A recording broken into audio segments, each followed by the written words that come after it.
This clip is brought to you by SaveWithConrad.com.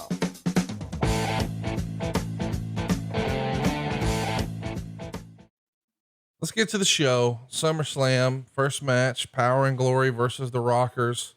Everybody knows the Rockers are one of the best teams of all time. And I think Power and Glory are criminally underrated. Let's remind you how we got here. On the July 21st, 1990 episode of Superstars, Paul Roma is attacked after a match by Dino Bravo. Then the Rockers come to the ring for the following match. Roma accuses them of attacking him. The argument turns physical, and Roma was backed up by Hercules. 1 week later, Roma and Hercules appear on the Brother Love show and form their new team, Power and Glory. I love this tag team, and I don't know why I love it so much, but the silly glasses, the cut off sweatshirts. Tell me what you can about Power and Glory.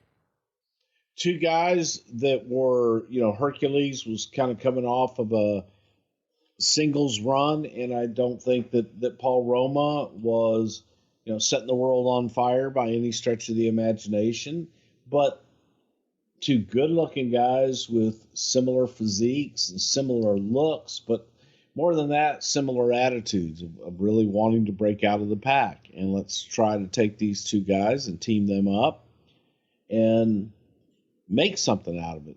To me, it was an opportunity to pool their talents rather than try to focus on each one individually, because each one individually, I think, only had so much in them. But the team, they looked good together. They looked like a team. And it was a way to kind of salvage and elongate both careers. What do you think of those silly, red sunglasses? I mean, is that the most 80s looking thing you've ever seen? Those were awesome. I love them. I think me and you need a pair. I just need to find who's got them. Yeah, no, they were great. They completed the look, man. It is a very simplistic look. Some silly sunglasses, some cut off, sweatshirts that say Power on one and Glory on the other, throw a lightning bolt in the middle, and then let's throw them in some black trunks and black tights. Seems rather simple. Talk to me a little bit about who would have, is this something you involve creative services, or are these just the guys just like, hey, what can we find at the fucking Walmart? I think, I actually think that creative services may have done a draw up on these, and the logo at least. And then the rest was, okay, here's the look, here's your stuff, and let's go try this. Well, and I do think that creative services, Debbie Bonanzio and those folks over there, that they were involved in this. Talk to me about Shawn Michaels. He's coming into this match with a bad knee, and, there's going to be some stuff written about it. Do you remember Shawn working this show hurt? Shawn was very hurt. Shawn needed to get surgery, and this was during a time where, okay, if you were hurt and you need to get surgery, let's go out and make a reason for you to be out of action for a while where the audience can actually see it and not do any more damage to the injury, but it's already there and you got to have surgery anyway. So let's do it. This is really the first time we hear about him having some sort of knee issue. We know he's going to have knee surgery in 97. And of course, famously, that's the same year where he talks about losing his smile, but he comes back, and I don't know. It does feel like he's had a series of knee problems through his career, but this is the first time that it rears its head during his WWF run, right? Yes. Yes. And it was unfortunate. Shit happens sometimes, man. Well, Power and Glory are going to defeat the Rockers in 6 minutes and 1 second.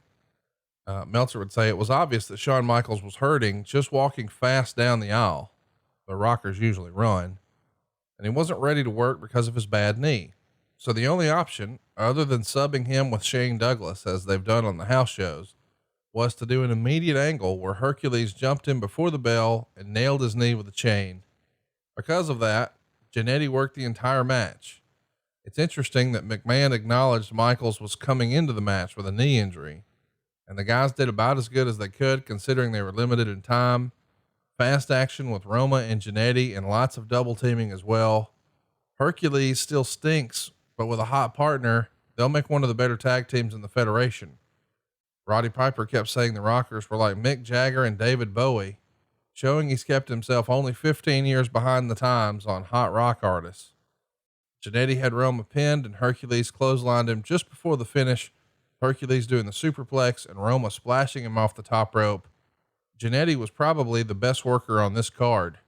The heels left both guys laying after the match. Michaels did a stretcher job, and the way commentary went, I got the impression Michaels is going to be out of action for a while.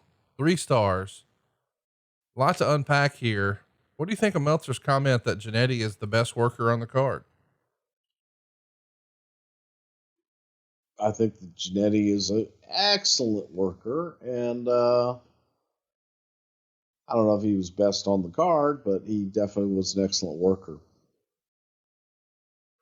It's interesting that, you know, Jannetty is held in such high regard as a bell-to-bell performer, but it's the out of the ring stuff that's always kept him in trouble. I'm sure, me and you never talked about this, but I'm sure it at least came across your timeline and you saw some of the craziness that Jannetty's name has been attached to this year.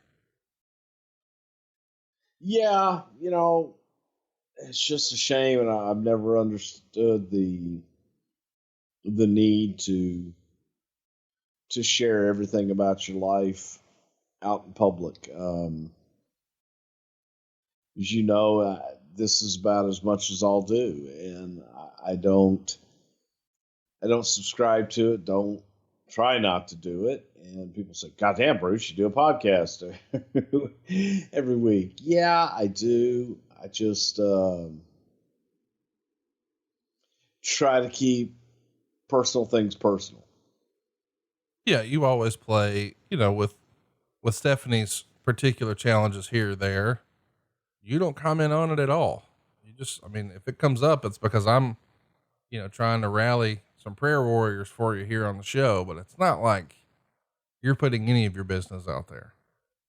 Yeah. And then, so I just think that that's kind of on Marty's part. It's tough to comment on because you don't know what's fact, what's fiction, and what's just trying to get your name out there in the public. I hope that Marty can pull the nose up. I mean, he's one of all of our favorite wrestlers, you know, growing up. We grew up with him, and I don't want to see him in a bad way. So I hope that he can get some things straight, and it would just be great for him to have a second act. I agree.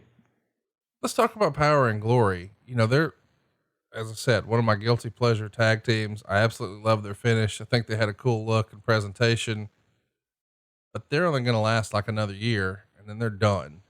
Why don't you think Power and Glory had a longer run? Was it just, were they a little too late? Like if they would, I think that having a year run at that time is a pretty good run, frankly. And some guys didn't even get to have that. right. But having a run at the time that they did and being able to go out there and people still talking about them today, I think is pretty damn impressive. Why, when they needed a manager, did you guys look to Slick?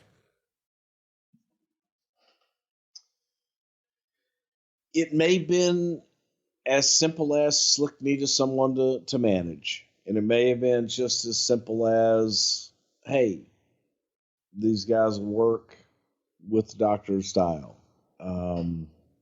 Not much more than that, really. Did you not think that Hercules and Roma were capable of doing a good promo, or was it more heels have bad guy managers in this era? You tell me. What do you think? I don't think that Roma and Herc were a good promo, and I think they needed help. And plus, heels need managers.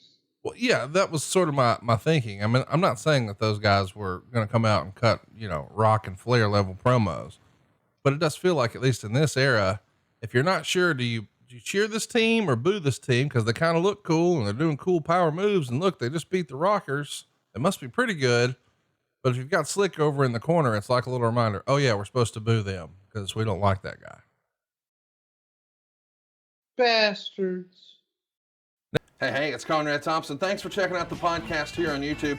Be sure to hit the subscribe button and the notifications bell so you get a notice anytime we upload some new content. And go save yourself some money right now. If you're in a 30-year loan or you have credit card debt, it's not a matter of if I can save you money. It's a matter of how much. Find out right now for free at SaveWithConrad.com.